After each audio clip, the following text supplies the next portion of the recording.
أعوذ بالله من الشيطان الرجيم.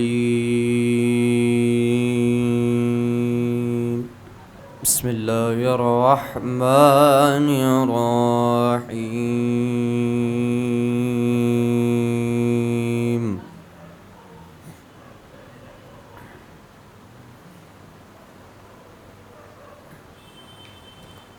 تبارك الذي بيده الملك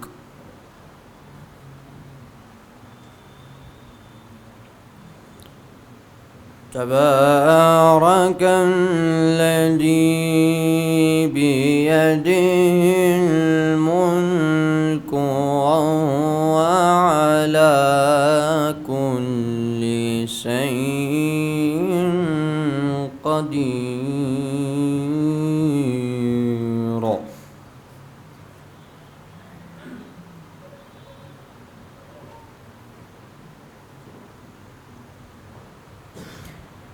الذي خلق الموت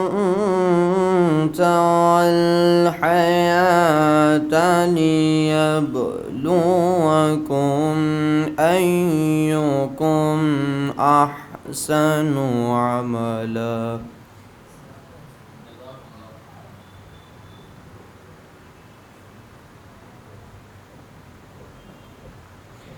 وهو العزيز الغفور.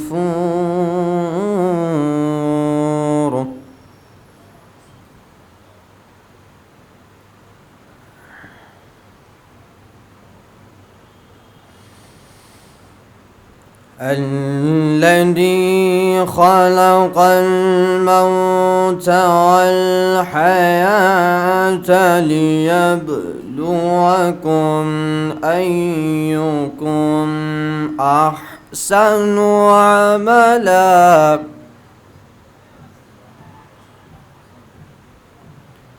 وهو العزيز الغفور.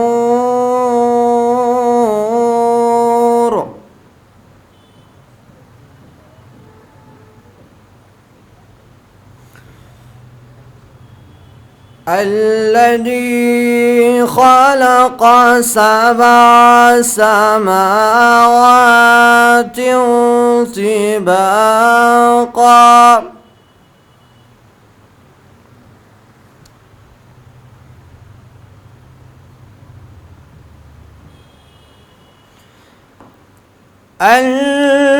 الذي خلق 7 سماوات طباقا ما ترى في خلق الرحمن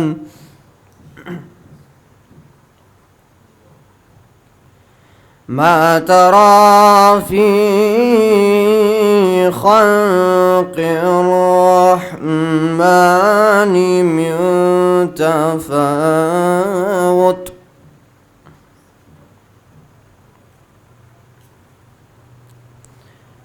فارجع البصر هل ترى من فطور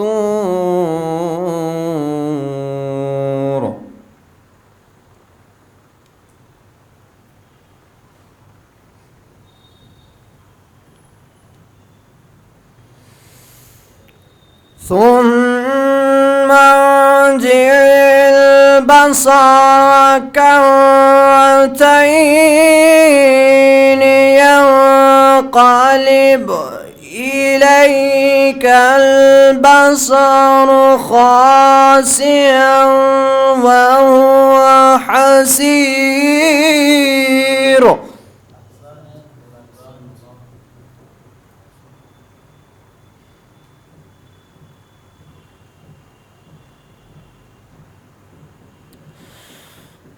ولقد زينا السماء الدنيا بمصابيح وجعلناها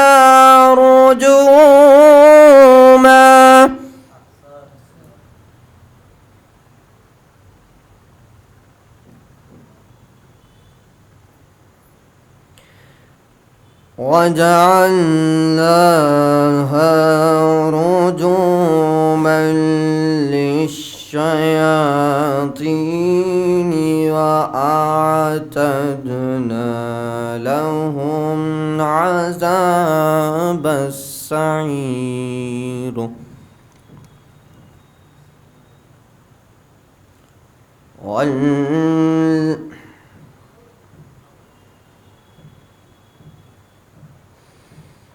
وللذين كفروا بربهم عذاب جهنم وبئس المصير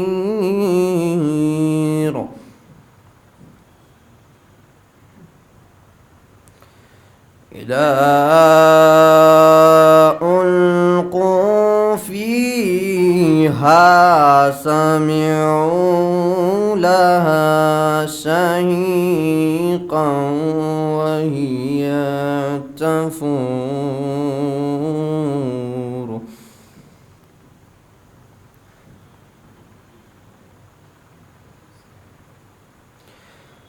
تكاد تميز من الغيظ كلما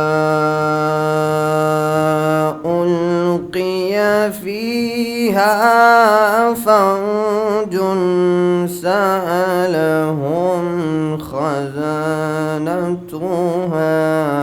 ألم يأتيكم نذير صدق الله العلي العظيم اللهم صل وسلم وزد وبارك على رسول الله وآله الأطهار على رسول الله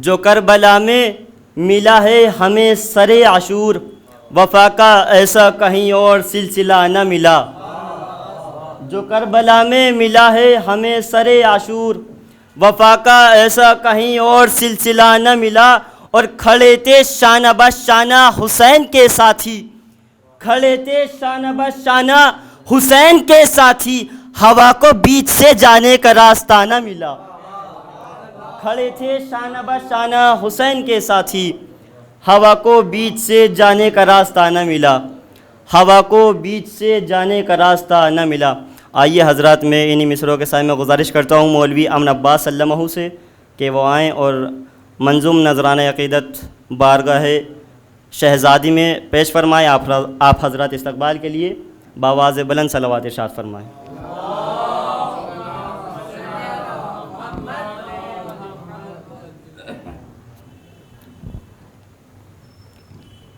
بآواز بلند نعرہ صلوات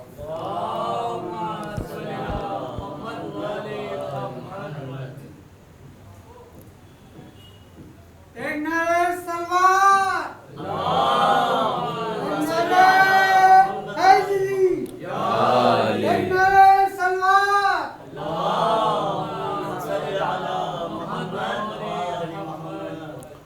ایک مسدس کو بند آپ کے سماعتوں کی نظر کرتا ہوں کہ جب کربلا میں داخلِ شاہدی ہوا جب کربلا میں داخلِ شاہدی ہوا دشتے بلا نمونۂ خلد بری ہوا دشتے بلا نمونۂ خلد بری ہوا سر جھک گیا فلک کا یہ اوج زمیں ہوا سر جھک گیا فلک کا یہ اوج زمیں ہوا خورشید محو حسن حسین حسین ہوا خورشید محو حسن حسین حسین ہوا پایا فروغ نیر دین کے ظہور سے پایا فروغ نیر دین کے ظہور سے جنگل کو چاند لگ گئے زہرا کے نور سے جنگل کو چاند لگ گئے زہرا کے نور سے.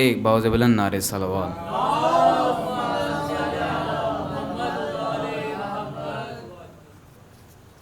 ایک اور نعرے صلوات.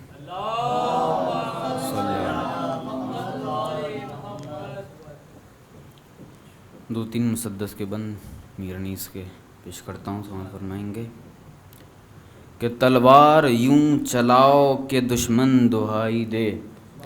تلوار یوں چلاؤ کہ دشمن دہائی دے. دادے وغا نجف سے علی کی کلائی دے.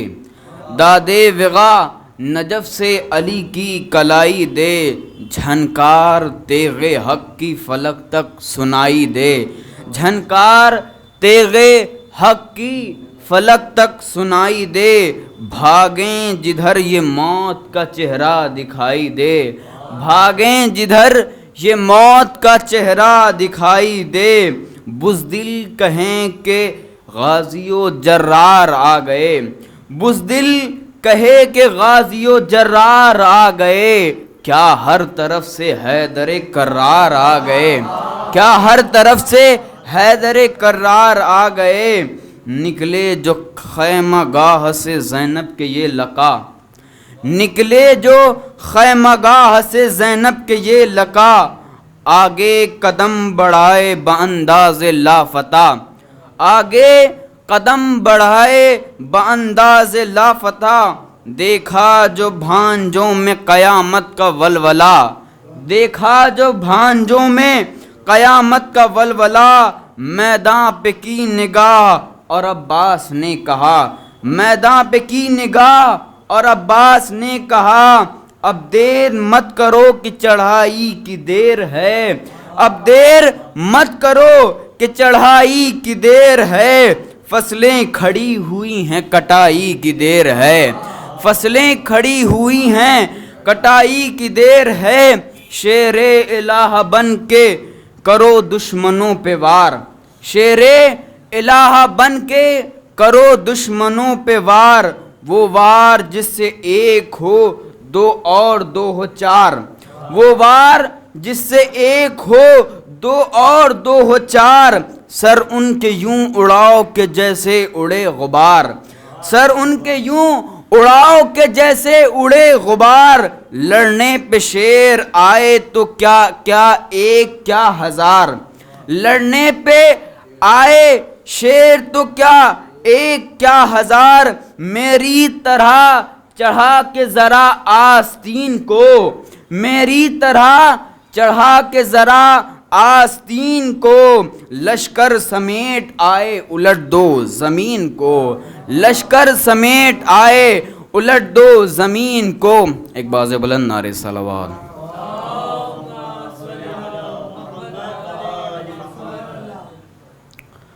جوش ملیہ وادی کے دو تین مسدس کے بند سماعتوں کو نظر کرتا ہوں کہ بے درد کی حسرت کو نکلتے نہیں دیکھا.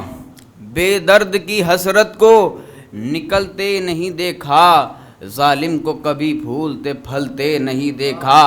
ظالم کو کبھی پھولتے پھلتے نہیں دیکھا. کاغذ کی کبھی ناؤں کو چلتے نہیں دیکھا. کاغذ کی کبھی ناؤں کو چلتے نہیں دیکھا. ٹھوکر یہ وہ ہے جس سے سنبھلتے نہیں دیکھا. ٹھوکر یہ وہ ہے جس سے سنبھلتے نہیں دیکھا. وہ تخت ہے کس قبر میں وہ تاج کہاں ہے. وہ تخت ہے کس قبر میں وہ تاج کہاں ہے. اے خاک بتا زور یزید آج کہاں ہے. اے خاک بتا زور یزید آج کہاں ہے. احساس نہیں جس میں وہ تاریک ہے سینہ. احساس نہیں جس میں وہ تاریک ہے سینہ. دوزخ میں اترتا ہے صدا ظلم کا زینہ. دوزخ میں اترتا ہے صدا ظلم کا زینہ. جو حق سے لڑا ڈوب گیا اس کا سفینہ. جو حق سے لڑا ڈوب گیا اس کا سفینہ.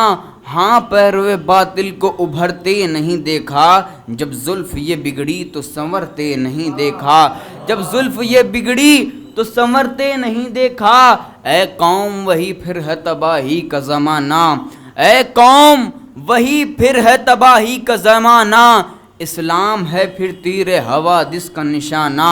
اسلام ہے پھر تیر ہوا دس کا نشانہ، کیوں چپ ہے اسی شان سے پھر چھیڑ ترانہ، کیوں چپ ہے اسی شان سے پھر چھیڑ ترانہ، تاریخ میں رہ جائے گا مردوں کا فسانہ، مٹتے ہوئے اسلام کا پھر نام جلی ہو، مٹتے ہوئے اسلام کا پھر نام جلی ہو، لازم ہے کہ ہر فرد حسین ابن علی ہو، لازم ہے کہ ہر فرد حسین ابن علی ہو، باز بلند نعرے صلوات۔ ایک نعرہ حیدری، ایک نعرہ سلوات۔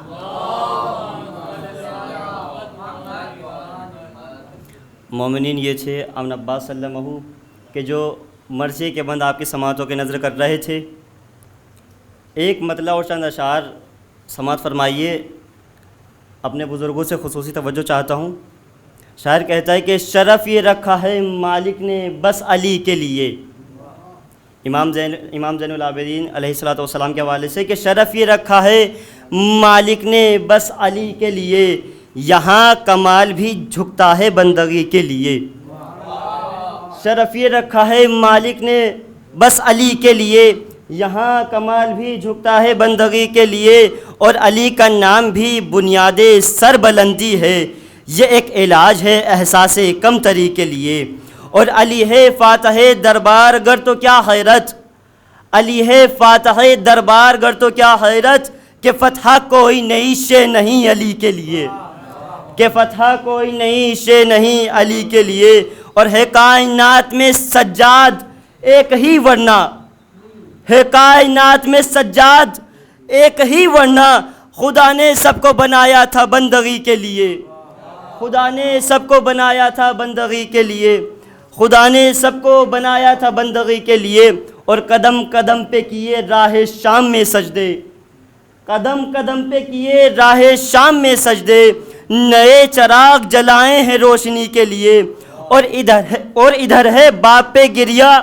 ادھر ہے سجدہ حق، یہ زندگی کے لیے ہے وہ بندگی کے لیے، اور کھلا یہ راز جہاں میں تیرے جہاد کے بعد، کھلا یہ راز جہاں میں تیرے جہاد کے بعد، کہ تیغ کوئی ضروری نہیں علی کے لیے، کہ تیغ کوئی ضروری نہیں علی کے لیے، کہ تیغ کوئی ضروری نہیں علی کے لیے۔ اور اس سلسلے کا آخری شعر دیکھیں کہ تیرے بیان پہ، جب امام سجاد علیہ الصلوۃ والسلام نے دربار شام میں خطبہ دیا ہے تو دربار کا کیا عالم تھا، اور یزید ملعون کا کیا عالم تھا، کہ تیرے بیان پہ یہ بے بسی یزید کی تھی، تیرے بیان پہ یہ بے بسی یزید کی تھی، ملانا زہر بھی ظالم کو خودکشی کے لیے، ملانا زہر بھی ظالم کو خودکشی کے لیے، ملانا زہر بھی ظالم کو خودکشی کے لیے۔ آئیے حضرات، میں گزارش کرتا ہوں مولوی علی محمد صلی اللہ علیہ وسلم سے کہ وہ آئیں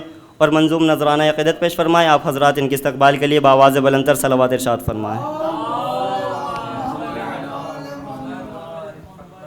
صلوات پڑھے محمد وآل محمد۔ گواہ قرآن بھی اس کا ہے اور ساری روایت بھی۔ دیکھیے حدیث کرسی میں ارشاد ہوتا ہے کہ اے رسول، اے حبیب، اگر ہمارا مقصود آپ کو خلق کرنا نہ ہوتا تو نہ ہم زمین کو خلق کرتے نہ آسمان کو خلق کرتے۔ اے حبیب، اگر ہمارا مقصود علی کو خلق کرنا نہ ہوتا تو نہ ہم آپ کو خلق کرتے اور نہ زمین کو خلق کرتے۔ اور اے حبیب، اگر ہمارا مقصود فاطمہ کو خلق کرنا نہ ہوتا تو نہ ہم آپ کو خلق کرتے نہ علی کو خلق کرتے۔ تو سورہ دہر کی آیت اور حدیث قدسی کو ذہن میں رکھ کر ارشاد شعر سماعت فرمائیے کہ گواہ قرآن بھی اس کا ہے اور ساری روایت بھی، گواہ قرآن بھی اس کا ہے اور ساری روایت بھی، تیرے روٹی کے ٹکڑوں پر اتر آتی ہے آیت بھی۔ گواہ قرآن بھی اس کا ہے اور ساری روایت بھی، تیرے روٹی کے ٹکڑوں پر اتر آتی ہے آیت بھی۔ خدا نور نبی نور علی کو خلق نہ کرتا، خدا نور نبی نور علی کو خلق نہ کرتا، تیرے ہی دم سے قائم ہے نبوت بھی امامت بھی، تیرے ہی دم سے قائم ہے نبوت بھی امامت بھی۔ صلوات پڑھے محمد والے محمد۔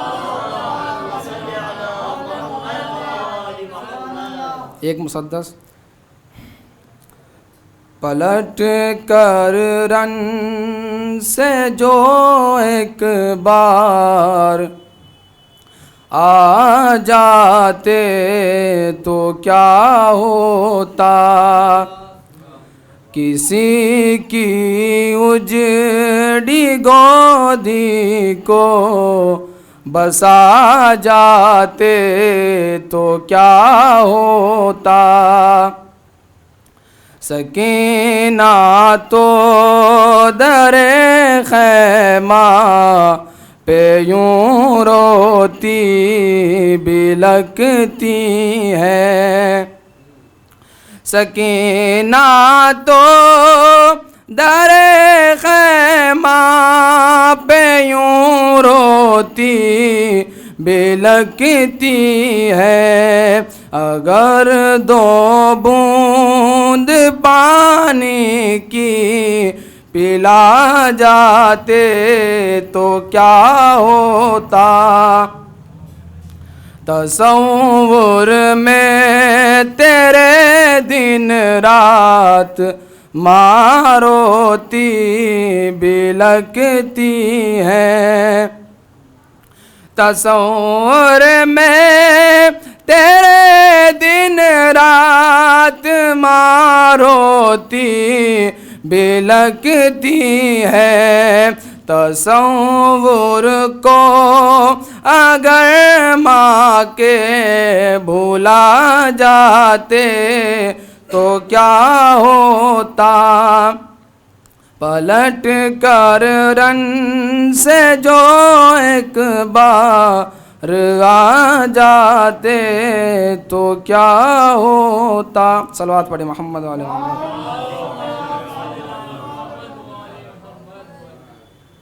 ایک نعرے حیدری، نعرے سلوات۔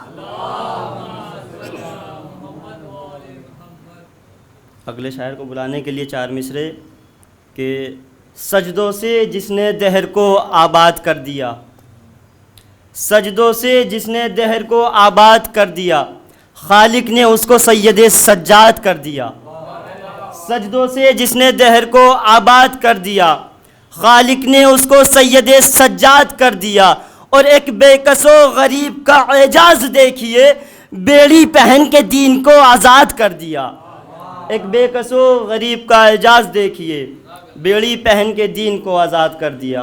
آئیے حضرات میں گزار ہوں مولوی نقی عباس صلی اللہ علیہ وسلم سے کہ وہ آئیں اور منظوم نذرانہ عقیدت پیش فرمائیں۔ آپ حضرات ان کے استقبال کے لیے بلندتر صلوات ارشاد فرمائیں۔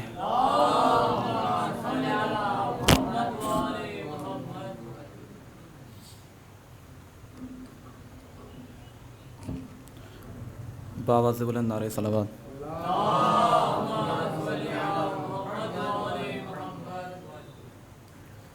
ایک مطلع اور 2-3 شعر سماعت فرمائیں قرآن کے حوالے سے، کہ قرآن کو صرف طاقوں پر رکھ کر نہیں بلکہ پڑھ کر اور سمجھ کر فائدہ ہی حاصل کیا جا سکتا ہے۔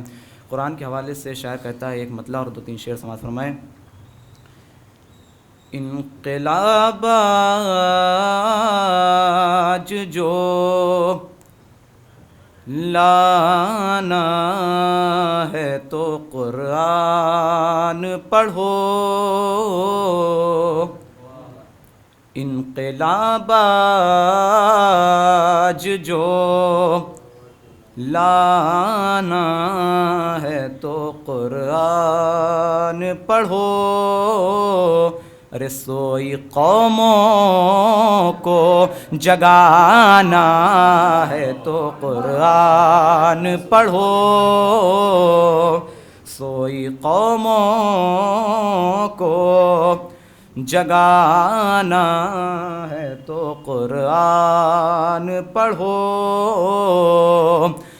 طاق پر رکھنے سے آتی نہیں گھر میں روزی، طاق پر رکھنے سے آتی نہیں گھر میں روزی، رزق اللہ سے پانا ہے تو قرآن پڑھو، ایک نعرے حیدری، نعرے سلوات۔ رزق اللہ سے پانا ہے تو قرآن پڑھو، دل نشی ہوتی ہے اسلام کی سچی تعلیم، دل نشی ہوتی ہے اسلام کی سچی تعلیم، دوست دشمن کو بنانا ہے تو قرآن پڑھو، دوست دشمن کو بنانا ہے تو قرآن پڑھو، آج بیداری اسلامی کی تحریکوں میں، آج بیداری اسلامی کی تحریکوں میں زندہ کردار نبھانا ہے تو قرآن پڑھو، زندہ کردار نبھانا ہے تو قرآن پڑھو، عزت نفس ہوا کرتی ہے اس سے محفوظ، اپنا معیار بڑھانا ہے تو قرآن پڑھو، اپنا معیار بڑھانا ہے تو قرآن پڑھو۔ اور مقطع سمجھ فرمائیں کہ اے شفیع اہل زمانہ کے دلوں پر اپنا،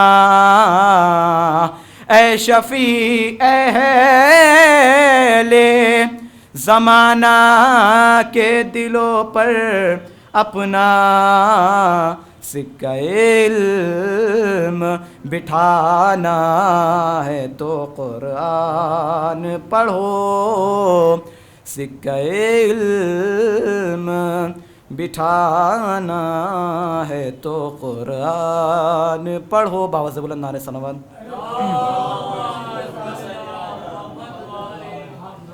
جناب عباس علیہ السلام حوالے سے 4 مصرع سماعت فرمائیں۔ چلا ہے خیمہ شہ سے جری اتنی روانی میں، چلا ہے خیمہ شہ سے جری اتنی روانی میں، سوے میدان جاتے تھے علی جیسے جوانی میں، سوے میدان جاتے تھے علی جیسے جوانی میں، اگر عباس کے ہونٹوں کو نہر القما چھولے، سلگ اٹھے گا دریا آگ لگ جائے گی پانی میں، سلگ اٹھے گا دریا آگ لگ جائے گی پانی میں۔ باوازِ بلند نعرہ صلوات۔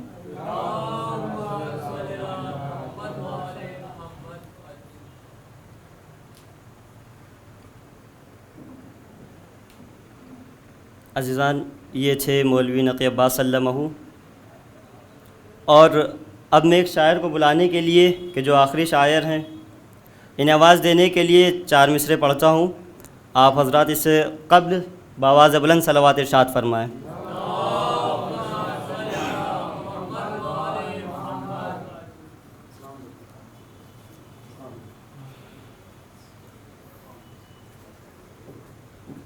ایک اور صلوات ارشاد فرمائیں۔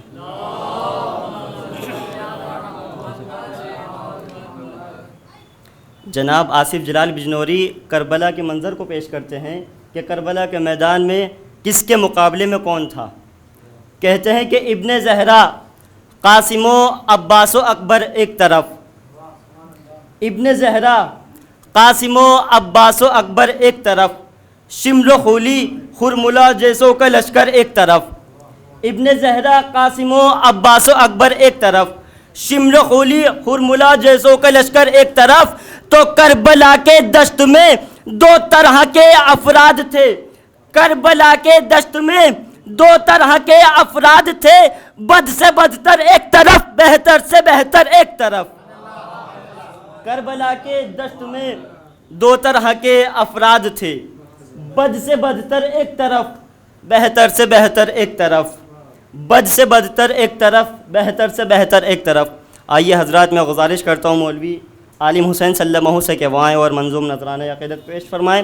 آپ حضرات استقبال کے لیے ایک صلوات ارشاد فرمائیں۔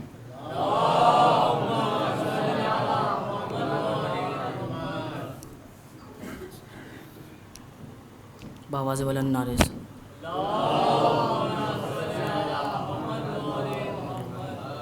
کہ کشتی پیمبروں کی سوالی حسین نے، کشتی پیمبروں کی سوالی حسین نے، مجدھار میں پھنسی تو نکالی حسین نے، کشتی پیمبروں کی سوالی حسین نے، مجدھار میں پھنسی تو نکالی حسین نے، قربان ہو کے دین محمد کے نام پر اسلام تیری جان بچا لی حسین نے، اسلام تیری جان بچا لی حسین نے، کشتی پیمبروں کی سنبھالی حسین نے، مجدار میں پھنسی تو نکالی حسین نے، قربان ہو کے دین محمد کے نام پر اسلام تیری جان بچا لی حسین نے، جو چاہتا تو ظلم وہ کرنے نہیں دیا، جو چاہتا تو ظلم وہ کرنے نہیں دیا، منصوبہ یزید ابھرنے نہیں دیا، جو چاہتا تو ظلم وہ کرنے نہیں دیا، منصوبہ یزید ابھرنے نہیں دیا، زینب تیرے سلیقہ تقریر کو سلام، تو نے کسی شہید کو مرنے نہیں دیا، تو نے کسی شہید کو مرنے نہیں دیا۔ باواز بلند نعرے صلوات۔ کہ آخری چار مصرے کے ہر دور میں سرور کے وفادار رہیں گے، ہر دور میں سرور کے وفادار رہیں گے، مظلوموں میں ماتم کے طرفدار رہیں گے، ہر دور میں سرور کے وفادار رہیں گے، مظلوموں میں ماتم کے طرفدار رہیں گے۔ ارے کیا ہم کو مٹائے گی زمانے کی ہوائیں، جب تک ہے آزاداری آزادار رہیں گے، جب تک ہے آزاداری آزادار رہیں گے۔ باواز بلند۔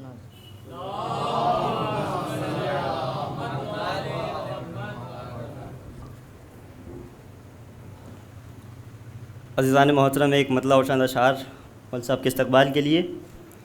جناب سرور نواب سرور لکھتے ہیں کہ پیاسوں سے سر جھکا کے ملا کربلا کے بعد، پیاسوں سے سر جھکا کے ملا کربلا کے بعد، دریا تو تھا غرور نہ تھا کربلا کے بعد، پیاسوں سے سر جھکا کے ملا کربلا کے بعد، دریا تو تھا غرور نہ تھا کربلا کے بعد، اور حضرت کہا جناب کہا کربلا کے بعد، حر کا ادب سے نام لیا کربلا کے بعد، حر کا ادب سے نام لیا کربلا کے بعد، اور دین نبی کو اپنا مدینے میں ڈھونڈیے، دین نبی کو اپنا مدینے میں ڈھونڈیے، تبدیل ہو گیا ہے پتہ کربلا کے بعد، دین نبی کو اپنا مدینے میں ڈھونڈیے، تبدیل ہو گیا ہے پتہ کربلا کے بعد۔ اور آخری شعر کے پیاسوں سے سر جھکا کے ملا کربلا کے بعد، دریا تو تھا غرور نہ تھا کربلا کے بعد، حضرت کہا جناب کہا کربلا کے بعد، حر کا ادب سے نام لیا کربلا کے بعد، دین نبی کو اپنا مدینے میں ڈھونڈیے، تبدیل ہو گیا ہے پتہ کربلا کے بعد، تبدیل ہو گیا ہے پتہ کربلا کے بعد، اور مانی یزید و شمر کے ظالم لکھے گئے، پوری توجہ کے مانی یزید و شمر کے ظالم لکھے گئے، لفظوں کو بھی ملی ہے سزا کربلا کے بعد، مانی یزید و شمر کے ظالم لکھے گئے، لفظوں کو بھی ملی ہے سزا کربلا کے بعد۔ آئیے حضرات، اب میں بڑے ہی ادب و احترام سے گزارش کرتا ہوں حجت الاسلام والمسلمین علی جناب مولانا سید فیض عباس مشہدی صاحب قبلہ کی خدمت میں کہ وہ آئیں اور اپنے بیان سے مومنین کے قلوب کو منور فرمائے. آپ حضرات استقبال کے لیے بآواز بلند صلوات ارشاد فرمائیں.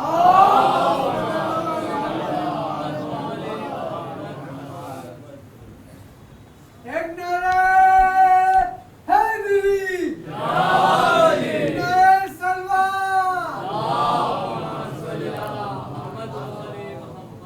رحم اللہ من قرأ الفاتحہ.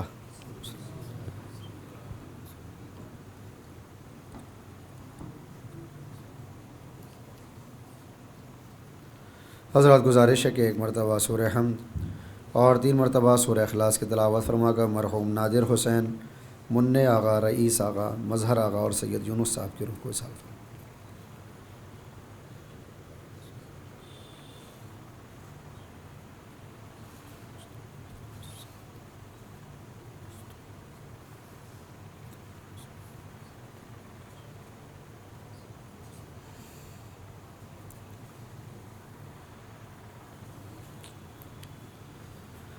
لا حول ولا قوة إلا بالله العلي العظيم. أعوذ بالله من الشيطان اللعين الرجيم. بسم الله الرحمن الرحيم. الحمد لله الذي لا يبلغ مدحته القائلون ولا يحصي نعماءه الآدون ولا يعدي حقه المجتهدون. الذي لا يدركه بعد الهمم ولا يناله غوث الفتن. الذي ليس لصفته حد محدود ولا نعت موجود ولا وقت معدود ولا أجل ممدود. فطر الخلائق واتدى بالصخور ميدان أرضه. ثم الصلاة والسلام على النبي المكي المدني الأمي القرشي الحاشمي الأبطهي التحامي. أصله وسيل وفرحه طويل وكن به كهيل وخلقه وزيم. المعلن الحق بالحق أبي القاسم محمد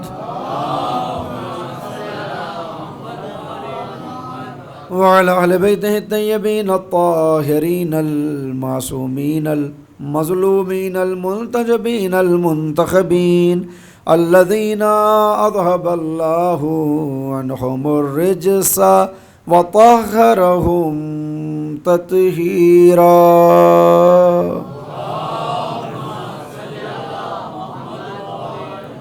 ولعنة الله على أعدائهم من الآن إلى قيام يوم الدين. أما بعد فقد قال الله سبحانه تبارك وتعالى في محكم كتابه الحكيم وهو أصدق الصادقين وقوله الحق. بسم الله الرحمن الرحيم. لقد من الله على المؤمنين إذ بعث فيهم رسولا من أنفسهم يتلو عليهم آياته ويزكيهم ويعلمهم الكتاب والحكمة وإن كانوا من قبل لفي ضلال مبين. صلوات. حاضرین گرامی قدر معزز سامعین کرام اور عزاداران مظلوم کربلا، خمسہ مجالس میں آج یہ چوتھی مجلس جس کو خطاب کرنے کا شرف حاصل کر رہا ہوں. خداوند عالم کے قرآن سے انہی کلمات کا سہارا لیا جو مسلسل 3 مجلسوں میں کلمات دہرائے گئے. آواز پروردگار. لقد من اللہ علی المؤمنین اذ بعث فیہم رسولا من انفسہم. یہ تمہارے پروردگار کا احسان تھا مومنوں کے اوپر کہ اس نے ان مومنوں کے درمیان سے ایک کو رسول بنا کر بھیجا. یتلو علیہم آیاتہ، جس کا کام یہ ہے کہ وہ آیات کی تلاوت کرتا ہے، اور تزکیہ کرتا ہے اور تعلیم دیتا ہے کتاب اور حکمت کی۔ وَإِن كَانُوا مِن قَبْلُ لَفِي ضَلَالٍ مُبِينٍ، اور اس کے آنے سے پہلے تم سب کے سب کھلی ہوئی گمراہی پر تھے۔ پیغمبر کے 4 کام آپ کی خدمت میں پیش کیے۔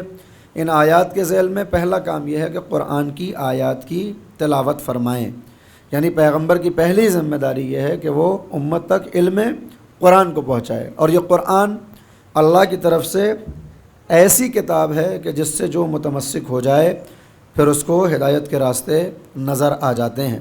وہ پروردگار، میں عرض کرتا ہوں کہ جس پروردگار نے ہمیں اتنی نعمتیں دی ہیں، اتنی نعمتیں کہ اگر ہم ان نعمتوں کو گننا چاہیں اور شمار کرنا چاہیں تو وہ خود کہتا ہے کہ ان تعدوا نعمت اللہ لا تحصوها، اگر تم اللہ کی نعمتوں کو گرداننا چاہو تو تم پھر ان کا شمار نہیں کر سکتے کہ ہم نے کتنی نعمتیں تمہارے حوالے کی ہیں۔ اور آپ غور فرمائیں، اگر آپ یہ چاہیں بھی کہ اللہ کی عطا کی ہوئی نعمتوں کا حساب کریں تو حساب نہیں کر سکتے۔ اس وجود کے اندر جو خداوند عالم نے ہمارے حوالے کیا ہے، اس وجود میں کتنی ایسی نعمتیں ہیں کہ جن کو گننے کے لیے زمانہ ختم ہو جائے گا مگر گنتی پوری نہیں ہوگی۔ مثال کے طور پر میں اگر اسی اجسام انسانی کے آغاز یعنی سر کے بالوں کی باتیں کروں کہ یہ جو بال خداوند عالم نے نعمت کے طور پر ہمیں دیے، البتہ یہ انسانی مزاج ہے کہ قدر نعمت بعد الزوال، جب وہ نعمت چھین لی جاتی ہے تب ہمیں احساس ہوتا ہے کہ یہ کتنی بڑی نعمت تھی۔ مثال کے طور پر یہ ہمارے سر کے اوپر لگے ہوئے بال، ان کی قیمت کا اندازہ کب ہوتا ہے کہ جب پروردگار اس نعمت کو واپس لینے لگتا ہے، اور ہم کو یہ شوق ہوتا ہے کہ دوبارہ اپنے سروں پر بال اگائیں، اور ڈاکٹر کی طرف جب رجوع کرتے ہیں تو وہ کہتا ہے صاحب بال تو لگا دوں گا مگر ایک بال کی قیمت ہوگی 15 روپے، ہے نا؟ یہ ہمارے سامنے ہے۔ یعنی اگر ہم اپنے بالوں کو گننا چاہیں اور پھر 15 سے ملٹیپلائی کریں تو پھر دیکھیں کہ خداوند عالم نے کتنے پیسے ہمارے سروں پہ لگا رکھے ہیں۔ آپ تھوڑا سا اور نیچے آئیے، یہ جو 2 آنکھیں خداوند عالم نے ہمارے حوالے کی ہیں، کتنے ایسے افراد ہیں جو انتظار کر رہے ہیں کہ لاکھوں روپے دے دیں، کوئی اپنی ایک آنکھ ان کو ڈونیٹ کر دے تاکہ وہ اس دنیا کو پھر سے دیکھنے لگیں۔ ہمارے قلب کے اندر، ہمارے جسم کے اندر، ہمارے بطن اور پیٹ کے اندر پائے جانے والے وہ اعضاء و جوارے کہ جو ایک ایک حصہ لاکھوں روپے کا ہے۔ لہٰذا اگر کوئی یہ کہے کہ میرے پاس مال دنیا سے ہے ہی کیا، نہ مال ہے، نہ دولت ہے، نہ مکان، کچھ بھی نہیں، تو پھر وہ اپنے وجود کو دیکھے کہ اس وجود کو خداوند عالم نے کتنا قیمتی عطا ہم کو کر رکھا ہے۔ اس نے کہا تم گن نہیں سکتے، ان تعدوا نعمت اللہ لا تحصوها، تم گننا بھی چاہو۔ یہ تو ظاہری نعمتیں ہیں، باطنی نعمتیں کتنی اس نے عطا کی۔ مسلمان پیدا کیا، مومن پیدا کیا، شیعہ گھرانے میں پیدا کیا، اللہ کا کلمہ پڑھنے والوں میں پیدا کیا، یہ سب نعمتیں ہی تو ہیں نا۔ ان کا اندازہ کب ہوگا کہ جب سوال ہوگا کہ بتاؤ تمہارا پروردگار کون تھا، اور جب آپ شان سے کہیں گے اللہ ربی، تب سمجھ میں آئے گا کہ یہ کتنی بڑی نعمت تھی کہ خداوند عالم نے مسلمان گھرانے میں پیدا کیا۔ عزیزان گرامی، وہ پروردگار جو یہ کہتا ہے کہ تم کسی نعمت کو نہیں گن سکتے، اسی قرآن میں آپ تلاش کریں گے اللہ نے کبھی بھی احسان نہیں جتایا۔ کبھی یہ نہیں کہا کہ میں نے تمہیں آنکھیں دی ہیں تمہارے اوپر احسان کیا۔ اللہ نے کبھی یہ نہیں کہا کہ میں نے تمہیں وجود کی دیا ہے تو تمہارے اوپر احسان کیا، تمہیں مسلمان پیدا کیا تو احسان کیا، نہیں۔ وہ پروردگار جو نعمتیں دے کر احسان نہیں جتاتا، وہ خداوند عالم جب پیغمبر عطا کرتا ہے تو کہتا ہے کہ لقد من اللہ علی المؤمنین اذ بعث فیہم رسولا، یہ تمہارے پروردگار کا احسان تھا کہ اس نے مومنوں میں سے ایک کو رسول بنا کر بھیجا۔ یعنی پیغمبر اسلام کا مومنوں کے درمیان سے قرار پانا نگاہ قدرت میں اتنا اہم ہے کہ وہ کہتا ہے کہ یہ تمہارے اوپر احسان ہے، کسی بھی نعمت کا احسان نہیں جتاتا۔ اور پھر جب اس کا کام بتاتا ہے کہ یہ آیات کی تلاوت کرتا ہے تو اب وہ پروردگار، کاش متوجہ ہو آپ، وہ پروردگار کہ جس کی صفات کو ہم روزانہ کتنی مرتبہ دیکھتے ہیں اور پڑھتے ہیں، ہمارے گھروں میں اسماء حسنہ لکھے ہوئے ہوتے ہیں، وہ اللہ کی تمام صفات ہیں نا۔ ان صفات میں سب سے اہم جو صفت ہے وہ خداوند عالم کا رحمان ہونا ہے۔ متوجہ ہیں آپ؟ اللہ کے اتنے صفات ہیں، اتنے نام ہیں، مگر سب سے بڑی صفت پروردگار کی کیا ہے کہ وہ رحمان ہے۔ وہ پروردگار جس نے اتنی نعمتیں دیں، کبھی احسان نہیں جتایا، اسی پروردگار نے جب اپنی صفت رحمانیت کو ظاہر کرنا چاہا تو آواز دی الرحمن علم القرآن۔ کاش متوجہ ہوا، رحمان وہ ہے کہ جس نے قرآن کی تعلیم دی ہے۔ ایک طرف کہہ رہا ہے کہ میں نے پیغمبر بھیجا، تمہارے اوپر احسان کیا کہ جو تمہیں قرآن پڑھ کے سناتا ہے، اور ہم سے کہتا ہے کہ الرحمن علم القرآن، یعنی نگاہ قدرت میں تعلیم قرآن اتنی اہم ہے کہ اپنی رحمانیت سے قرآن کی تعلیم کو جوڑ دیتا ہے۔ کاش متوجہ ہوں آپ۔ اور اب جب ہم آگے آیتیں پڑھتے ہیں، الرحمن علم القرآن خلق الانسان علمہ البیان، سورہ رحمان کا آغاز ہے نا، رحمان ہے، اس نے تعلیم قرآن دی، انسان کو خلق کیا اور قابل گویائی بنایا۔ اگر آپ غور فرمائیں جو تو ترکیب دکھائی دیتی ہے سورہ کے اندر، ہمارے معاشرے میں وہ ترکیب نظر نہیں آتی۔ اللہ کی جو ترکیب اس سورہ میں ہے وہ ترکیب ہمیں اس معاشرے میں نظر نہیں آتی۔ آپ کہیں گے کیسے؟ دیکھیے ہمارے معاشرے میں ہوتا یہ ہے کہ خدا تو رحمان ہے، اس میں کسی کو شک نہیں ہے، تو سب سے پہلے تو الرحمن ہے، مگر دنیا کے اندر سب سے پہلے ہوتا ہے خلق الانسان۔ کاش متوجہ ہوں آپ، سب سے پہلے بچہ متولد ہوتا ہے، دنیا میں آتا ہے۔ جب وہ دنیا میں آتا ہے تو پھر علمہ البیان، وہ بولنا سیکھتا ہے۔ سب سے پہلے دنیا میں آیا، پھر اس نے بولنا سیکھا۔ جب بولنا سیکھ جاتا ہے اور ہمیں اگر قرآن سے انسیت ہو تو پھر ہم تعلیم قرآن کا انتظام کرتے ہیں۔ یعنی ہمارے یہاں ترتیب کیا ہے؟ الرحمن، خلق الانسان، علمہ البیان، علم القرآن۔ کاش متوجہ ہوں آپ، یہ ہماری ترکیب ہے۔ مگر پروردگار کہہ رہا ہے نہیں، میری ترکیب یہ ہے کہ الرحمن علم القرآن، رحمان وہ ہے جو تعلیم قرآن پہلے دیتا ہے، خلق الانسان، انسان کو پیدا بعد میں کرتا ہے، علمہ البیان، اور جب پیدا کر دیتا ہے تو قابل گویائی بناتا ہے۔ اے میرے پروردگار، کائنات میں ہمارا طریقہ تو یہ ہے کہ ہم پہلے پیدا ہوتے ہیں، پھر بولنا سیکھتے ہیں، پھر قرآن کو یاد کرتے ہیں۔ تو کہہ رہا ہے نہیں، پہلے قرآن سکھاتا ہوں، پھر پیدا کرتا ہوں، پھر بولنا سکھاتا ہوں۔ تو میرے اللہ یہ کون سا انسان ہے؟ ہمارے انسان تو ایسے نظر نہیں آتے۔ جواب ملا کہ تم انسانوں کی بات کر رہے ہو اور میں الانسان کی بات کر رہا ہوں، ہے نا؟ ہمارے انسان وہ ہیں جو پہلے پیدا ہوں گے، بولنا سیکھیں گے، پھر قرآن کی تعلیم حاصل کریں گے۔ کبھی کوئی بچپن میں حاصل کرتا ہے، کبھی کوئی جوان ہو کر حاصل کرتا ہے، مگر پیدا پہلے ہوتا ہے، بولنا سیکھتا ہے، پھر قرآن کی نوبت آتی ہے۔ اللہ نے کہا کہ تم انسانوں کی بات کرتے ہو، مگر میں انسان نہیں، الانسان کی بات کر رہا ہوں۔ فرق کیا ہے ان دونوں میں؟ سب بزرگ مجھ سے بہتر جانتے ہیں، صرف ذکر کر رہا ہوں تاکہ یاد آوری ہو جائے۔ دیکھیے دنیا کی کسی بھی زبان کے اندر جب بات ادب کی ہوتی ہے اور اسم کی تقسیمات کی بات ہوتی ہے، ناؤن کو جب ہم بانٹتے ہیں تو ایک تقسیم یہ ہوتی ہے کسی بھی ناؤن کی یا اسم کی کہ اس میں ایک تقسیم یہ نظر آتی ہے کہ کوئی بھی ناؤن یا اسم یا عام ہوتا ہے یا خاص ہوتا ہے۔ یعنی جو ناؤن ہوتا ہے یا کامن ہوتا ہے یا پراپر ہوتا ہے، یہی تو ہے نا، یا معرفہ ہوتا ہے یا نکرہ ہوتا ہے۔ انگریزی میں جب ہم کہتے ہیں مین تو اس کا مطلب یہ ہوتا ہے کہ دنیا کے تمام انسان اس میں شامل ہو گئے، اس لیے کہ یہ کامن ناؤن ہے۔ اگر اس کامن کو، کاش متوجہ ہوں، پراپر ناؤن بنانا ہو اور کسی ایک انسان کی بات کرنی ہو تو پھر کیا کیا جاتا ہے کہ اس مین کے شروع میں THE لگا دیا جاتا ہے اور کہا جاتا ہے دا مین۔ تو اب یہاں سے معلوم یہ ہو گیا کہ ابھی تک کیا تھا؟ یہ عام تھا، اب خاص ہو گیا۔ کاش متوجہ ہوا، ابھی تک کامن تھا، اب یہ پراپر ہو گیا۔ جیسے انگریزی میں ایک قاعدہ ہے کہ کامن کو پراپر کرنے کے لیے THE لگایا جاتا ہے، ویسے ہی عربی میں بھی ایک قاعدہ ہے۔ میں آموختہ سنا رہا ہوں اساتذہ کے سامنے۔ عربی کا قاعدہ یہ ہے کہ اس میں عام کو خاص بنانے کے لیے 6 قاعدے استعمال کیے جاتے ہیں۔ کا ایک قاعدہ یہ ہے کہ اسم کے شروع میں الف لام داخل کر دو۔ کاش متوجہ ہو آپ، یعنی اگر کوئی کامن ناؤن ہو عربی کے اندر، اس کے اوپر الف لام کو اگر آپ داخل کر دیں گے تو اب یہ عام نہیں ہوگا، خاص ہو جائے گا۔ پروردگار نے کہا کہ تم جو کہہ رہے ہو کہ پہلے انسان پیدا ہوتا ہے، پھر بولنا سیکھتا ہے اور اس کے بعد تعلیم قرآن حاصل کرتا ہے، تو تم عام انسان کی بات کر رہے ہو، اور میں کہہ رہا ہوں الرحمن علم القرآن خلق الانسان۔ اللہ وہ ہے، رحمان وہ ہے جو تعلیم قرآن پہلے دیتا ہے۔ اللہ اکبر، تعلیم قرآن پہلے دیتا ہے، بولنا سکھاتا ہے اور انسان کو خلق کرتا ہے، انسان کو نہیں، الانسان کو۔ یعنی اس کائنات میں کوئی ایک تو ایسا ضرور ہے کہ جو پیدا بعد میں ہوگا، قرآن کی تعلیم پہلے حاصل کرے گا۔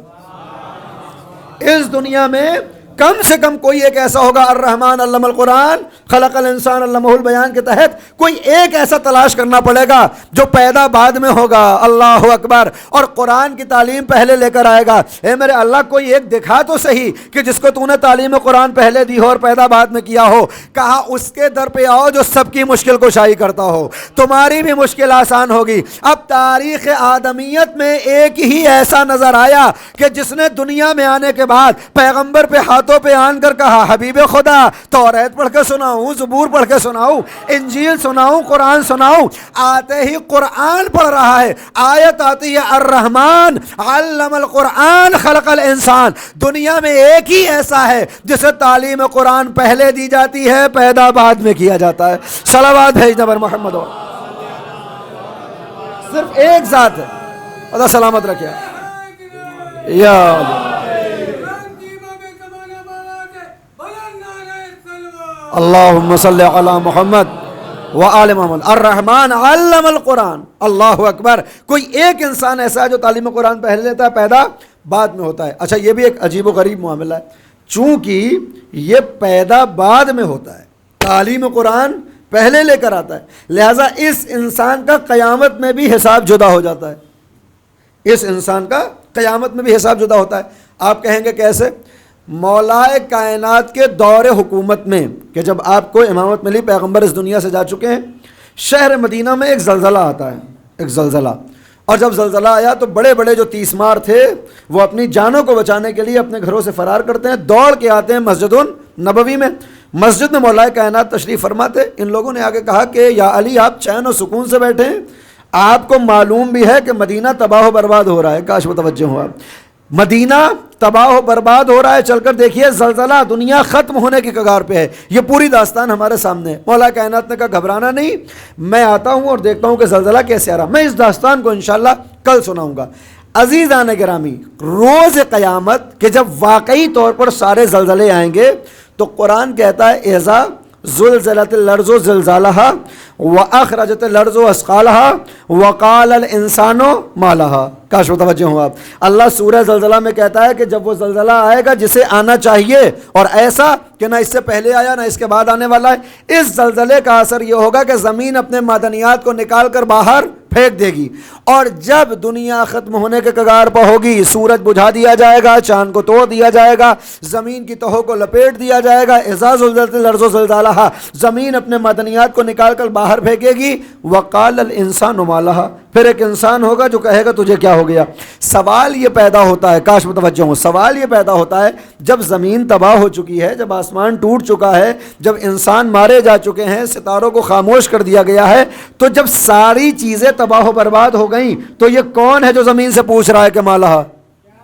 اللہ تو نہیں پوچھ رہا ہے نا. وقال الانسان مالہا، ایک انسان ایسا ہوگا جو زمین سے پوچھے گا مالہا. اور جب یہ پوچھے گا تو زمین جواب دے گی یومئذ تحدث اخبارہا، فوراً ہی زمین اپنی تمام باتوں کو اس کے سامنے بیان کرے گی. اے میرے پروردگار، جب ساری کائنات تباہ ہو گئی، انسان فنا ہو گئے، تو یہ کون انسان ہے جو زمین سے پوچھے گا تجھے کیا ہو گیا؟ کہ یہ وہی انسان ہے جو دنیا کے خلق ہونے سے پہلے خلق ہوا، دنیا کے تباہ ہونے کے بعد باقی رہے گا. کہ کون سا انسان؟ کا وہ کہ جس کو تعلیم قرآن پہلے ملے، پیدا بعد میں ہو. صلوات بھیجیں بر محمد و آل. وقال الانسان ما لها، ایک انسان ہوگا جو اس سے پوچھے گا تجھے کیا ہو گیا. اور اب جب آپ روایات تلاش کریں گے، اس کی تفسیر و تعویل میں جائیں گے تو معلوم یہ ہوگا کہ وہی مشکل کشا ہے جو پیدا ہونے کے بعد قرآن پڑھتا ہے، وہ زمین سے پوچھے گا تجھے کیا ہو گیا.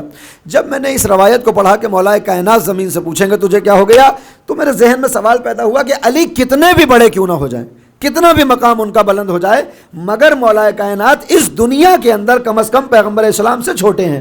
یوں یہ دونوں ایک ہی نور کے دو حصے ہیں. عالم انوار میں، عالم ارواح میں، اللہ کے ارادے میں ان کے درجے میں کوئی فرق نہیں ہے. جو نبی ہیں وہ علی ہیں، جو علی ہیں وہ نبی، کوئی فرق نہیں. مگر اس دنیا کے اندر جو علل اور معلول کی دنیا ہے، جو کاز اور ایفیکٹ کی دنیا ہے، یہاں پر نبی کا درجہ بلند ہے اور علی ان سے چھوٹے دکھائی دیتے ہیں.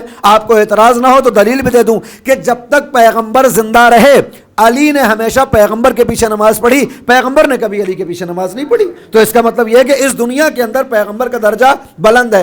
جب میں نے اس کو پڑھا کہ وقال الانسان ما لها، ایک انسان پوچھے گا کیا ہو گیا، اور وہ علی ہوں گے، خود سے سوال پیدا ہوا کہ علی کتنے بھی بڑے ہو جائیں یہ نبی سے بڑے نہیں ہو سکتے.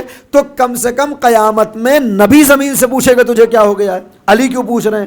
بھائی نبی کا درجہ تو بڑا ہے نا مولا کائنات سے، وہ خاتم الانبیاء ہیں، ان کے صدقے میں اس کائنات کو بنایا گیا. تو پیغمبر اسلام پوچھتے کہ زمین کو کیا ہو گیا اور زمین جواب دیتی. علی کیوں پوچھ رہے ہیں؟ جب میں نے یہ سوال اپنے ذہن میں پیدا کیا تو شعور نے بڑھ کے جواب دیا نادان، تجھے معلوم ہے زمین بنی کس چیز سے ہے؟ میں نے کہا بظاہر مٹی نظر آتی ہے. کہا یہ بتا اگر تیرے گھر میں تیرے باپ کے اوپر کوئی پریشانی آئے تو سوال کون کرے گا؟ کہا بیٹا کرے گا. کہا اگر بیٹے کو تکلیف ہو تو سوال کون کرے گا؟ کہا سب سے پہلا سوال باپ کرے گا کہ تمہیں تکلیف کیا ہے. کہا قانون یہ ہے کہ جب بیٹے پر مصیبت آئے تو باپ بڑھ کے پوچھتا ہے کہ تجھے ہوا کیا. زمین ہے مٹی کی، مٹی کو کہتے ہیں تراب، اور جب روز قیامت یہ تراب آفت میں پڑے تو پھر ابو تراب آ کر پوچھے گا مالہا تجھے ہوا کیا ہے. اور دیکھیے خدا سلامت رکھے آپ یا یا علی. خدا سلامت رکھے آپ. اللہم صلی علی محمد وآل محمد. اور بات یہاں یا حسین لبیک یا حسین، لبیک یا حسین لبیک یا حسین، لبیک یا حسین لبیک یا حسین. نعرہ حیدری یا علی نعرہ حیدری یا علی. نعرہ سلوان اللہم صلی علی محمد و آل محمد. تو عزیزان گرامی، اگر تراب پہ مصیبت آتی ہے تو ابو تراب سوال کرے گا تجھے کیا ہو گیا. اچھا، بات کو یہاں پر روکا نہیں کہ یہ پوچھے گا کیا ہو گیا، کہا یوم اذن تو حدث و اخبارہا، زمین بتائے گی بھی کہ اسے کیا ہو رہا ہے. اے میرے پروردگار، اس جملے کی ضرورت کیا تھی؟ کہا اس لیے کہ اگر یہ جملہ اور یہ آیت پیش نہ کرتا کہ یوم اذن تو حدث و اخبارہا، تو مسلمان اس چالاک لومڑی کا نام ہے کہ دنیا میں کہیں بھی زلزلہ آتا یہ پیر مار کر کہتا مالہا، تجھے کیا ہو گیا، اور کہتا دیکھو یہ آیت میرے لیے آئی ہے. کہا صرف پوچھنا کافی نہیں ہوگا، جب پوچھے تو زمین بتائے بھی کہ اسے کیا ہو رہا ہے. یوم اذن تو حدث و اخبارہا، یہ بتائے گی کیا. اور اب اس کے آخر میں فمن یعمل مثقال ذرۃ خیرا یرہ ومن یعمل مثقال ذرۃ شرا یرہ. کسی نے ذرہ برابر بھی اگر اس دن نیکی کی ہے تو وہ اس کو بھی دیکھے گا، اور ذرہ برابر اگر کسی نے برائی اور شر پیدا کیا ہے تو روز قیامت وہ اس کو بھی دیکھنے والا ہے. پیغمبر اسلام ختم مرتبہ حضرت محمد مصطفیٰ صلی اللہ علیہ وآلہ وسلم، پیغمبر اسلام مدینے میں ہے تو بہت سے افراد ایسے ہیں جو مدینے میں رہتے ہیں، صبح شام پیغمبر کے پاس آتے ہیں. بہت سے ایسے مسلمان ہیں جو دوسروں شہروں کے رہنے والے ہیں، زندگی میں ایک ہی موقع ان کو ملتا ہے پیغمبر کو آ کر دیکھیں، ملاقات کریں اور واپس چلے جائیں. تاریخ بتاتی ہے کہ ایک روز پیغمبر اسلام مسجد النبوی میں تشریف فرما ہے. اچانک آنے والا آتا ہے اور کہتا ہے کہ یا رسول اللہ، میں نے آپ کو بغیر دیکھے آپ کے اوپر ایمان لے کر آ گیا تھا. میں نے جب سنا کہ آپ نے توحید کی بانگ کو بلند کیا، اپنی رسالت کا کلمہ پڑھوایا، تو میں آپ کے اوپر ایمان لا چکا ہوں، مسلمان ہو چکا ہوں، پہلی مرتبہ آپ سے ملاقات کے لیے آیا ہوں. گزارش یہ ہے کہ مجھے کچھ تعلیم کر دیں. اللہ اکبر. مجھے قرآن کی کچھ تعلیم دے دیں. میں چاہتا ہوں کہ قرآن تھوڑا سا سیکھ کے جاؤں تاکہ جب پلٹوں اپنے قبیلے کی طرف تو اس قرآن کی تعلیم دے سکوں. پیغمبر اسلام نے ایک صحابی کو بلایا اور بلانے کے بعد کہا کہ ان کے ساتھ جاؤ اور جو قرآنی آیات اب تک نازل ہوئی ہیں اس کے سامنے پڑھو اور اس کی تعلیم اس کو دو. اللہ اکبر. صحابی پیغمبر اس آنے والے کو لیتا ہے، مسجد کے گوشے میں جاتا ہے، قرآن کی کچھ تعلیم دینا شروع کرتا ہے. کچھ دیر کے بعد کیا ہوتا ہے، جو آنے والا تھا یہ نکل کے مسجد سے باہر چلا گیا. جو استاد تھا جو قرآن پڑھا رہا تھا پیغمبر کے پاس آیا، نبی خدا یہ جو شاگرد آپ نے بھیجا تھا بہت کم حوصلہ تھا، اس کے اندر حوصلہ نہیں تھا. پیغمبر نے کہا کہ کیا ہوا؟ کہا ہونا کیا تھا، تھوڑی سی آیتیں سنی اور بھاگ کے چلا گیا. پیغمبر نے پوچھا کہ یہ بتاؤ کہ تم نے اسے سکھایا کیا، تم نے کون سی آیت بتائی جو وہ چلا گیا؟ کہا میں نے اس سے بتایا اذا زلزلت الارض زلزالہا واخرجت الارض اثقالہا، اور جیسے ہی میں نے کہا ومن یعمل مثقال ذرۃ خیرا یرہ ومن یعمل مثقال ذرۃ شرا یرہ، اس نے کہا میرے لیے کافی ہے، میں واپس جا رہا ہوں. پیغمبر اسلام اس نے آگے کوئی سورہ سیکھا ہی نہیں، اس سورے کو سیکھا واپس چلا گیا. پیغمبر اسلام نے فرمایا رجع فقیہا، وہ خالی ہاتھ نہیں گیا ہے، فقیہ بن کے گیا ہے. اللہ اکبر. وہ فقیہ بن کے گیا. کہا کیوں؟ کہا اس لیے کہ اگر کوئی ان دو آیتوں کو سمجھ لے کہ جو خیر کرے گا اسے دیکھے گا، جو شر کرے گا اسے دیکھے گا، اس کے بعد زندگی ایسے تبدیل ہوگی کہ اب وہ ابلیس کی تولیت سے نکلے گا، خدا کی ولایت میں شامل ہو جائے گا.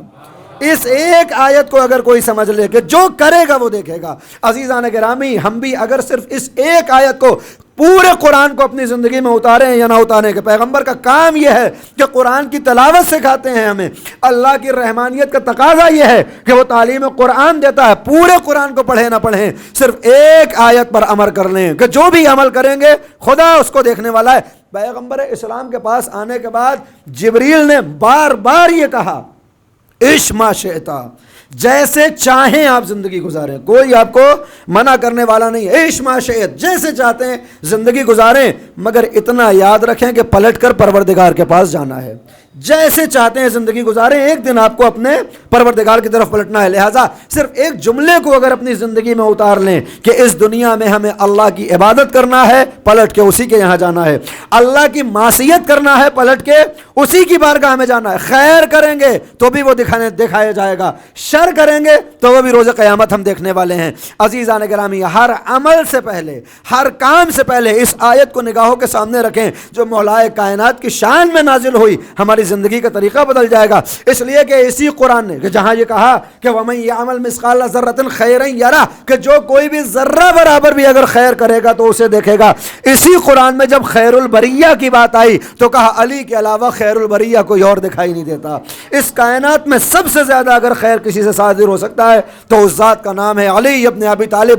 ایسا خیر صادر کرتا ہے کہ اپنے وجود کو خدا کے حوالے کرتا ہے, اپنے سارے اختیارات کو چھوڑتا ہے, اپنی پوری زندگی کو خدا کے حوالے, جاگتا ہے تو خدا کے لیے, سوتا ہے تو خدا کے لیے, تلوار چلاتا ہے تو خدا کے لیے, اور اگر صلح کر لیتا ہے عامر ابن عبدود کے سینے سے اترتا ہے تو خدا کے لیے. علی نے اپنے وجود کو جب خدا کے حوالے کیا تو پھر پروردگار نے کہا کہ اب اس کی اپنی کوئی چاہت ہوتی ہی نہیں مگر یہ کہ جو ہم چاہتے ہیں وہی یہ چاہتا ہے. میری اور اس کی چاہت میں کوئی بھی اختلاف نہیں پایا جاتا. علی وہ پسند کریں گے جو خدا کو پسند ہو, خدا وہ پسند کرے گا جو علی کو پسند ہو. بس رک کے جملہ کہہ دوں عزیزان گرامی, اگر ہمارا دعویٰ یہ ہے کہ ہم علی والے ہیں, اور ہمارا دعویٰ ہے اس لیے کہ کم سے کم 3 مرتبہ اذانوں میں ہم یہ کہتے ہیں اشہد ان امیر المؤمنین و امام المتقین, میں گواہی دیتا ہوں کہ علی مومنین کا امیر ہے, متقی کا امام ہے. اللہ اکبر. یہ ہماری گواہی ہے کہ علی ہر ایرے غیرے کا امیر نہیں ہوتا, علی ہر انسان کا امام نہیں بنتا, بلکہ علی کی امارت اسے ملتی ہے جو مومن ہو, علی اس کا امام بنتا ہے جو متقی ہو. جب یہ ہم خود اعلان کر رہے ہیں تو پھر اگر علی کی امامت کو حاصل کرنا ہے تو ایمان کو پیدا کرنا ہوگا, تقوی کو پیدا کرنا ہوگا, زندگی کو ویسے گزارنا ہوگا جیسے خدا نے چاہا, جیسے رسول نے چاہا. اور جب یہ ہم طے کر لیں گے کہ زندگی کیسے گزرے تو پھر اپنے زمانے کے امام کے سامنے سر تسلیم کو خم کریں گے, اور جیسے اس نے خدا کے حوالے اپنے وجود کو کیا ویسے ہی ہم کو اپنا وجود اپنے زمانے کے امام کے حوالے کرنا ہوگا کہ اب میری کوئی خواہش ہی نہیں ہے, جو خواہش ہے وہ آپ کی ہے. جب کوئی اس مقام پر پہنچ جائے کہ اپنے آپ کو معصوم کے حوالے کرے, پھر معصوم کی عطا یہ ہوتی ہے کہ اگر ماضی سیاہ بھی گزرا ہو تو اسے علیہ السلام بناتا ہوا دکھائی دیتا ہے. پھر معصوم کی عطا یہ ہوتی ہے کہ وہ یہ دیکھتا ہی نہیں کہ ماضی میں بے دین تھا, بے عمل تھا, بے عقیدہ تھا, بس ظرفیت پیدا کر کے جب ان کے پاس آتا ہے تو پھر یہ حر کو علیہ السلام بناتے ہیں, یہ وہب کلبی کو علیہ السلام بناتے ہیں, یہ زہیر ابن قین کو علیہ السلام بناتے ہیں. اور دوسری طرف کچھ ایسے افراد بھی نظر آتے ہیں جو پوری زندگی دائرہ امامت میں رہے مگر اپنے زمانے کے امام کے سامنے چونکہ تسلیم نہیں تھے لہذا وہ درجہ حاصل نہ کر سکے جو درجہ اہل بیت علیہ السلام اور بالخصوص حسین کے چاہنے والوں کو عطا ہوا. کس کی بات کر رہا ہوں, ذکر کروں اور مجلس تمام. ترمہ ابن عدی, کسی کو بھی اپنے ماضی کے اوپر ناز نہیں کرنا چاہیے کہ ہم تو علی کو چاہتے ہیں, ہم تو علی کو مانتے ہیں. ترمہ بن عدی جو مولا کائنات کا سپاہی ہے, مولا کائنات کا صحابی, ایسا جنگجو سپاہی کہ جب مولا کائنات نے کوفے کے اندر حکومت کو نافذ کیا تو آپ نے اپنی ایک کیبنٹ بنائی, اپنی ایک کابینہ بنائی اور اس کا نام رکھا شرطۃ الخمیس, اور اس کیبنٹ منسٹری میں حضرت ترمہ ابن عدی کو شامل کیا گیا. ترمہ ابن عدی اتنا بڑا نام ہے کہ جب فقیر شام نے مولا کائنات کو خط لکھا تو تہدید آمیز دھمکیوں والا خط مولا کائنات نے فقیر شام کی جانب بھیجنا چاہا تو اپنے چاہنے والوں سے پوچھا کہ کون ہے جو یہ خط لے کر جائے گا اس کے پاس. ترمہ ابن عدی بلند ہوتے ہیں, یا علی مجھے اجازت دیجئے یہ خط میں لے کر جاؤں گا دربار شام میں. ترمہ ابن عدی دربار میں جاتے ہیں, خط کو پڑھتے ہیں اور باقاعدہ شجاعت مندانہ طریقے سے پڑھ کے واپس آتے ہیں. مولا کائنات پیشانی کا بوسہ لے کر کہتے ہیں کہ تم نے میرا صحابی ہونے کا حق ادا کیا. یہ ہے ترمہ بن عدی. لیکن عزیزان گرامی, یہی ترمہ جب ہمیں عزیب الحجانات میں نظر آتا ہے کہ امام علی مقام مکے کو چھوڑ چکے ہیں اور اب کربلا کی جانب اور کوفے کی جانب بڑھ رہے ہیں, مکے سے لے کر کربلا کے درمیان میں امام حسین نے 20 منزلوں پہ اتراق کیا ہے. 20 منزلوں پہ امام ٹھہرے ہیں, کچھ افراد سے ملاقات کی ہے. ایک منزل کا نام ہے عزیب الحجانات کہ جہاں پر ترمہ نے دیکھا کہ امام علی مقام اپنے چھوٹے سے قافلے کو لے کر کربلا کی جانب کوچ کر رہے ہیں. ترمہ امام حسین کے نزدیک آتے ہیں, علی کے صحابی ہیں, حسین کے نزدیک آتے ہیں, سلام کرتے ہیں. مولا کہاں کا قصد کیا ہے؟ دین کو بچانے کے لیے, اسلام کو بچانے کے لیے مدینے کو چھوڑا, اب مکے کو خیر بات کہہ کے کربلا بسانے کے لیے نکل رہا ہوں. ترمہ کہتے ہیں مولا آپ جنگ کے لیے جا رہے ہیں ان بچوں کو لے کر, آپ جنگ کے لیے جا رہے ہیں ان بزرگوں کو لے کر. میں یمن سے کوفے پہنچا اور کوفے سے آپ تک آیا ہوں. کوفے کے باہر میں نے 30,000 کا بڑا لشکر دیکھا ہے جو آپ کو قتل کرنے پہ آمادہ ہو چکا ہے. اللہ اکبر. ترمہ بتا رہے ہیں 30,000 کا لشکر شہر کوفہ کے باہر آپ کو قتل کرنے کے لیے آمادہ، مولا آپ ان بچوں کے ساتھ جائیں گے، قتل ہو جائیں گے، دین محفوظ نہ ہوگا۔ امام حسین نے کہا بتاؤ پھر مجھے کیا کرنا چاہیے۔ عزیزان گرامی، یہ کہتا ہے کہ آپ ایسا کریں، ابھی کربلا نہ جائیں، میں یمن کا رہنے والا ہوں، یمن میں سب آپ کے بابا کے جانثار، آپ کے بابا سے محبت کرنے والے، میرے پاس 10,000 فوج کا لشکر موجود ہے کہ جو ٹرینڈ آرمی ہے، جس کو جنگ کرنا آتی ہے۔ آپ ابھی کربلا نہ جائیں، میرے ساتھ یمن چلیں، ایک تقریر کریں گے، یہ 10,000 جنگجو آپ کے ساتھ ہوں گے، آپ ان کو لیجئے گا، کربلا میں آئیے گا، جنگ کریے گا، جنگ میں آپ فتح یاب ہو جائیں گے۔ اللہ اکبر۔ جب کوئی اپنے زمانے کے امام کو مشورہ دینے لگے تو پھر سمجھ لیجئے کہ وہ سلمو تسلیمہ نہیں ہو سکتا۔ امام سے کہتا ہے کہ یمن چلیے، امام اگر ہماری اور آپ کی جگہ کوئی ہوتا تو اس کو کیوں کر قبول نہ کرتا؟ 10,000 کا لشکر ٹرینڈ مل رہا ہو تو وہ فوراً جاتا، جانا ہی تو تھا، یمن جاتے اور یمن سے کربلا۔ مگر جانتے ہیں حسین نے کیا جواب دیا؟ ترما میں تمہارے ساتھ جاتا تو ضرور، مگر کیا کروں، میں نے حر سے وعدہ کر لیا ہے، میں حر کے ساتھ عہد و پیمان کر چکا ہوں کہ اگلا حکم آنے تک جہاں حر لے کر جائے گا میں وہی جاؤں گا، اپنی مرضی سے کوئی راستہ اختیار نہیں کر سکتا۔ ترما میں تمہارے ساتھ یمن نہیں جا سکتا۔ اللہ اکبر۔ اگر حسین چلے جاتے یمن تو آج تاریخ کربلا کسی اور انداز میں سنائی جا رہی ہوتی، مگر حسین نے یہ سکھایا کہ اگر وعدہ دشمن سے بھی ہو جائے تو پھر اس کو توڑا نہیں جاتا، عہد و پیمان کسی دشمن کے ساتھ بھی کر لو تو پھر اس کو چھوڑنے کی اجازت نہیں۔ ترما نے دیکھا کہ امام یمن جانے کے لیے آمادہ نہیں، ہاتھوں کو جوڑ کر کہتا ہے مولا پھر مجھے اجازت دیجئے کہ میں اپنی جان کو آپ کے اوپر قربان کر دوں، اجرکم علی اللہ۔ امام نے کہا میں تو خط لکھ لکھ کے لوگوں کو بلوا رہا ہوں، آؤ میدان کربلا میں میرے اوپر جان کو قربان کرو۔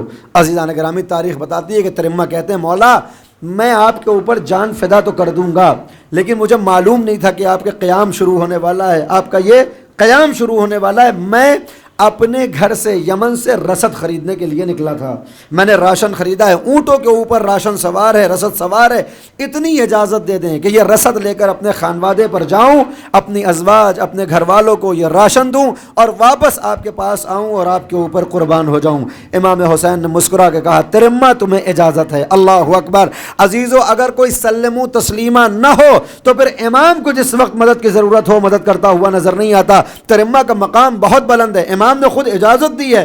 ترما یمن پہنچتے ہیں، رسد کو اپنے گھر والوں کے حوالے کرتے ہیں، زوجہ سے کہتے ہیں حسین پر قربان ہونے کے لیے جا رہا ہوں، اپنے قبیلے والوں سے کہتے ہیں کربلا میں اپنی جان کو فدا کرنے کے لیے جا رہا ہوں، لباس شہادت کو پہن کر امام عالی مقام کی خدمت میں جا رہے ہیں۔ تاریخ بتاتی ہے اسی مقام پر کہ جس مقام پر حسین کو چھوڑا تھا، یعنی عزیب الحجانات، اچانک جب اس جگہ پر واپس آ کر پہنچے تو دیکھا کربلا کی جانب سے کوئی آتا ہوا دکھائی دے رہا ہے۔ ٹھہر گئے کہ اس آنے والے سے حسین کا حال دریافت کروں گا۔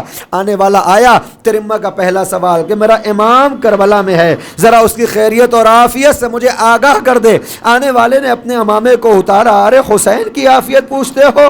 کل عصر عاشورہ حسین کو 3 دن کا بھوکا اور پیاسا ذبح کر دیا گیا، آج 11 محرم کو میں نے دیکھا حسین کے حرم کو اسیر بنایا جا چکا ہے، چادریں چھین لی گئی، مکنے اتارے جا چکے ہیں۔ ارے اسیروں کی مانند کربلا سے کوفہ اور کوفہ سے شام کی جانب کاروان آ رہا ہے۔ جیسے ہی ترما نے اتنا سنا زمین پر گر پڑا، ہاتھوں کو اٹھایا، مولا آپ شہادت کے ذریعے شہید کرنا چاہتے تھے مگر میں جام شہادت کو نہ پی سکا۔ عزیزو، ترما کا جتنا بھی مقام بلند ہو جائے مگر آج حر کے برابر ترما دکھائی نہیں دیتا، آج زہیر کے برابر ترما دکھائی نہیں دیتا۔ کیوں؟ اس لیے کہ جب امام کو نصرت کی ضرورت ہو اگر فوراً ہی مدد کا وعدہ نہ کیا جائے تو انسان علیہ السلام نہیں بنتا۔ مگر ہاں، اسی کربلا میں ایسے افراد دکھے جنہوں نے پوری زندگی کفر کے اندھیروں میں گزاری، مگر جب امام نے نصرت طلب کی تو ہاتھوں کو جوڑ کر کہا آقا کیا میرا گناہ بھی معاف ہو سکتا ہے؟ حسین نے سینے سے لگا کر کہا میں نے معاف کیا، میرے خدا و رسول نے معاف کیا۔ حر دلاور میدان کارزار میں پہنچا، جنگ کے جوہر دکھانے شروع کیے، اقربا کی نوبت آئی، حسین ایک ایک کا جنازہ لا چکے، عصر عاشورہ حسین کے سر و تن میں جدائی، کربلا کربلا سے کوفہ قافلہ اسیر ہو کر جا رہا ہے۔ 1 برس کے بعد جو آزادی ملی، کربلا دوبارہ کاروان پہنچا، اور اب 3 روز کے بعد اس کاروان کو مدینے کی جانب حرکت کرنی ہے۔ عزیزو، تاریخ یہ بتاتی ہے کہ جب پوری طرح قافلہ آمادہ ہو گیا، ساری بیویاں اپنی عماریوں میں نظر آ رہی تھیں، مگر ایک عماری خالی ہے۔ رباب اپنی عماری میں نظر نہیں آتی۔ اے اما رباب، قافلہ آمادہ، لیجئے رباب کو جب واسطہ اور حکم امامت ملتا ہے، بی بی آ کر عماری میں تو سوار ہو گئی، وعدہ کر لیا میرے والی و وارث جب تک رباب زندہ رہے گی کبھی سائے میں نہ جائے گی، اس لیے کہ آپ کے جنازے کو بے گور و کفن اس میدان کربلا پہ دیکھا ہے۔ اجرکم اللہ۔ قافلہ مدینے کی جانب بڑھنے لگا۔ بشیر نے صدا بلند کی ہے، اے مدینے والو، اب مدینہ رہنے کے قابل نہیں رہا، روح مدینہ ختم ہو گئی، زینب کے سر سے چادر چھینی گئی۔ عزیزو، ام البنین کے کانوں میں یہ خبر پہنچتی ہے، فضل کو ہمراہ لیتی ہیں، ارے یہ کیسی باتیں کرتا ہے، عباس برقرار ہو اور حسین قتل ہو جائے، زینب کے سر سے ردا چھینی جائے اور عباس دیکھتا رہے، یہ کیسے ممکن ہے؟ اے بی بی، ارے جب تک عباس زندہ تھا، ارے اہل حرم چین سے سوتے تھے، دشمن عباس کے خوف سے جاگتے تھے، مگر جب عباس قتل ہو گئے، شانوں کو قلم کر دیا گیا، اب اہل حرم خوف سے جاگا کرتے تھے، اور جو خوف سے سویا کرتے تھے، وہ جو خوف سے جاگتے تھے، وہ آرام کی نیند سو گئے۔ یہی تو ایک وجہ تھی کہ جب عباس کا علم مظلوم کربلا خیمے میں لے کر آئے تو زینب نے ایک ہی سوال کیا، میرے بھیا مدینے سے تو بڑی شان سے لے کر آئے تھے، اب تم بھی میدان کارزار میں اپنی شہادت کا ہنر دکھا چکے، اب زینب کس کے سہارے مدینے واپس جائے گی؟ اجرکم اللہ۔ اور وہیں پر وہ جملہ کہا جب بابا یہ کہتے تھے، زینب تیرے ہاتھوں میں رسن باندھی جائے گی، تجھے قیدی بنایا جائے گا، تو میں سوچا کرتی تھی جس کے پاس عباس جیسا بھائی ہو اسے کون اسیر کرے گا، مگر عباس اب یقین ہو گیا کہ مجھے اسیر کیا جائے گا۔ عزیزو، یہ جملہ عباس پہ ایسا اثر کرتا ہے کہ جب کاروان کو اسیر بنایا گیا تھا نا، سب کے سر تو نیزوں پہ نظر آتے تھے، مگر دیکھنے والے نے دیکھا ایک سر ایسا بھی ہے جو نیزے پہ نظر نہیں آتا۔